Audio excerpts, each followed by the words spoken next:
Hello, it's Miss D again.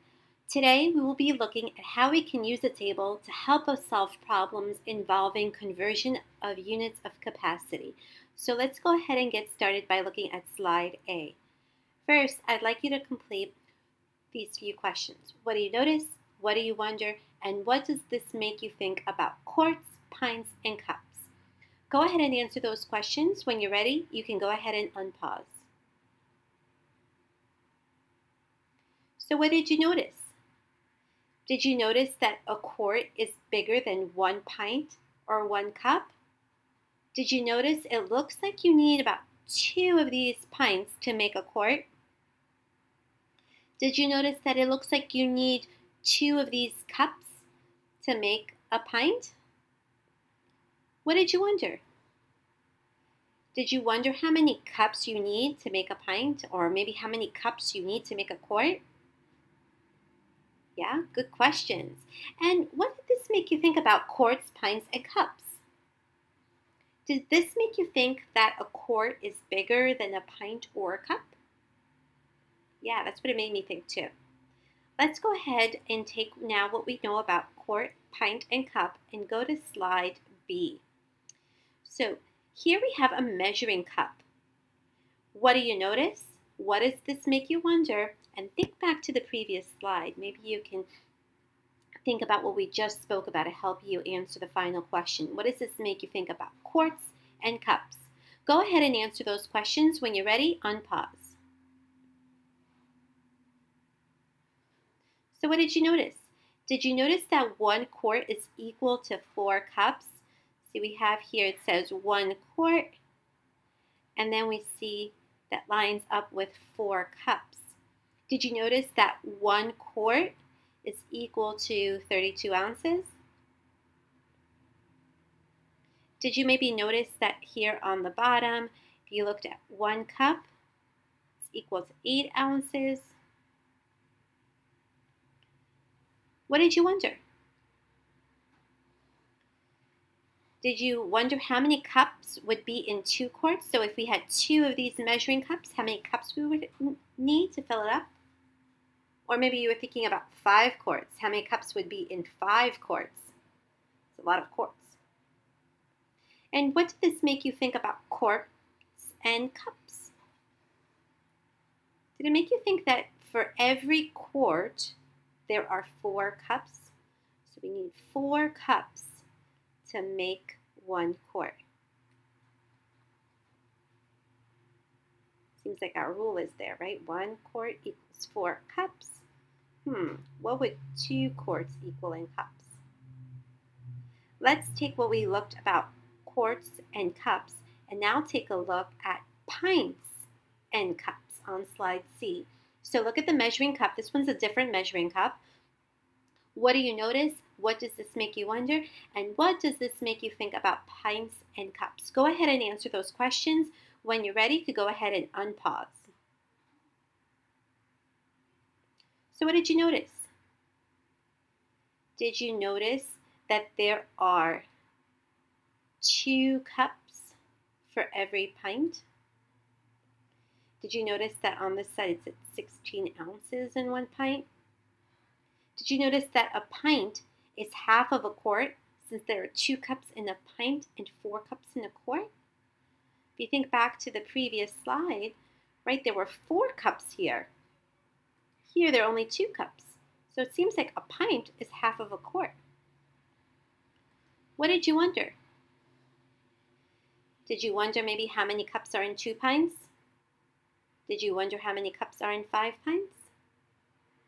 What did this make you think about pints and cups? Did this make you think that for every pint there are 2 cups? So for 1 pint, there are 2 cups. And for every quart, remember, there are 4 cups.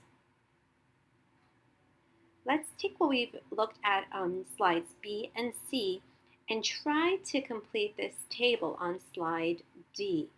So it says here, use the information in the diagram below to help you complete the conversion table at the left. Think about how many pints are needed to make 1 quart. So here we have those 2 measuring cups we saw before, right?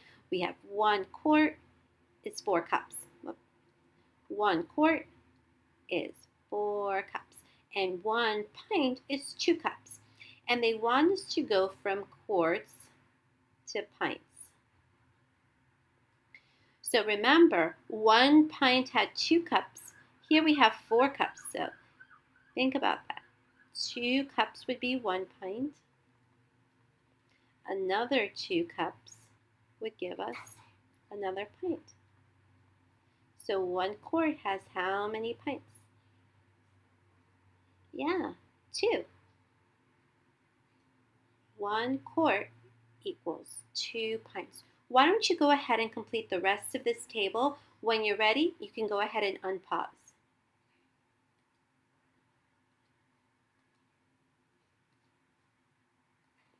All right, so what did you get? Did you get that 1 quart is equal to 2 pints? And that 2 quarts, you would need 4 pints. 3 quarts, 6 pints. Do you notice the rule here?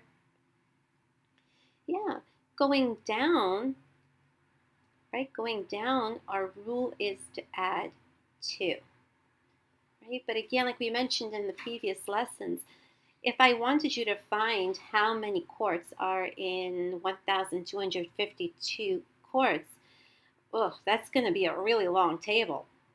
So let's see if we can find what the rule is another way. How about if we look across? If I'm going from quarts to pints, you'll notice our number is getting larger, right? We're going from a larger unit quarts to a smaller unit pints, and that causes our number to grow. So we're not doing addition, so that means the other way that we can get numbers to get larger is by multiplying. What number can I multiply all of these quarts by to give me this amount in pints? So 1 times what would give me 2? 2 times what would give me 4? 3 times what would give me 6? Yeah, 2. So our rule is multiply by 2. Like we mentioned in previous lessons too, you can use doubling or halving to help you figure out what a conversion is. So for example, if I wanted you to figure out what 4 quarts would be in cups, well, you can use what we know about 2 cups to help us. If 2 quarts is 4 pints, then I can just double that. 4 quarts would be 8, doubled, right? If I wanted you to figure out what 14 quarts would be in cups, well, we know that 7 quarts is 14, so that means 14 quarts would be double that amount, which would be 28. So you can also use doubling. But the rule that we're going to be using is multiplying by 2. So to convert quarts to pints, we need to multiply the quarts, so any number, by 2, since 1 quart is equal to 2 pints. So if I wanted you to do 1,242, all you would need to do is multiply that by 2, and that would give you the amount in pints. All right, ready for another one? Let's go ahead now and take a look at this problem on slide F. So taking all we looked at the previous slides about how we can convert from quarts to pints to cups, let's go ahead and try and solve this question. So it says Bonnie's doctor recommended that she drink 2 cups or 1 pint of milk a day. Bonnie buys 3 quarts of milk. Does she have enough milk to last 1 week? Explain how you know. So we're going to take a look at a little visual, maybe that could help us out solving this problem. So similar to what we looked at the previous day about yards, feet, and inches, here we have a little bar model that might help us figure out this problem. So she buys 3 quarts. We just explored that 1 quart is 2 pints, and we know that each pint is 2 cups. So go ahead and solve this problem. Again, the question is, does she have enough milk to last 1 week? Go ahead and solve this problem, and when you're ready, you can go ahead and unpause.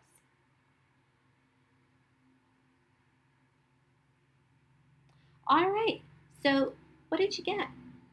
We know that if we have 1 quart, right, that's 2 pints.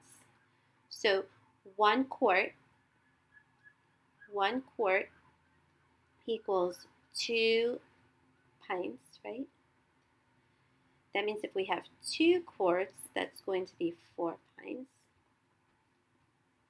3 quarts is going to be 6 pints. She drinks 1 pint a day, right, for a whole week. Well, how many days are in a week? There are 7 days. And 7 days is more than the 6 pints. So Bonnie's not going to have enough, is she? Let's go explore some student samples here. All right, let's take a look at this student sample here. So I want you to answer the questions here on the bottom. What do you notice? What do you wonder? What does this make you think about solving word problems involving converting units of capacity? Once you're done answering those questions, you could go ahead and unpause. So what did you notice? Did you notice that Bonnie will only have enough milk for 6 days, not 7 days? What do you wonder? Did you wonder how many quarts of milk Bonnie would need to buy in order to have enough milk for a week? And what does this make you think about solving word problems involving converting units of capacity? Did this make you think that when we go from a larger unit to a smaller unit, we can multiply to help us solve word problems? Did this make you think that we can make tables or bar models to help us solve word problems? Yeah, you see a great example here of student A using these bar models to help them solve this problem. They have here the 1 quart, which is equivalent to 4 cups, which is equivalent to 2 pints. And they told us that she needs to drink 1 pint a day. So we have 1 pint, 2 pints, 3 pints, 4 pints, 5 pints, 6 pints, up. But there's 7 days in a week, so she only has enough milk for 6 days, not 7. Let's take a look at another student sample on slide H. So I want you to answer those questions again. What do you notice? What do you wonder? What does this make you think about solving word problems involving converting units of capacity? Go ahead and answer those questions, and when you're done, you can go ahead and unpause. All right, so what did you notice? Did you notice that they drew a bar model similar to student A to show the relationship between quarts and pints? So we don't see here the cups, and we see here all 3 quarts put together. And then the 2 pints for the 1 quart, 2 pints for another quart, and 2 pints for that 3rd quart. Did you notice that they also made a table to show the days in pints? So Monday, they have 1 pint. Tuesday, the total is now 2 pints. Wednesday is 3 pints. So they see that 1 week, which will bring us to Sunday, Bonnie will need 7 pints. What did you wonder? Did you wonder how many pints Bonnie would need for 2 weeks? Did you wonder maybe how many pints she would need if she drank half a pint each day instead of 1 pint? Some good questions there. And what does this make you think about solving word problems involving converting units of capacity? Did this make you think that you can use multiplication to convert from larger unit to a smaller unit? Right, we could do 3 times 2 to get those 6 pints. Did this make you think that you can use the bar model like we saw in this example as well as in the previous slide with student A to help you convert larger units to smaller units? Or maybe that you can use a table to help you convert larger units to smaller units. And we explore that a little bit more here on slide D, where we can make a table to show the conversion from the larger unit quarts to the smaller unit pints. Well, these are all great things that we can keep working on the additional slides that you have in this lesson. So go ahead and complete those slides, and you could refer back to these problems that we explored together. Well, that brings us to the end of this video segment. I hope this lesson helped you understand how you can use tables and bar models to help you solve problems involving the conversion of units of capacity. Great job, everybody. Have a great day.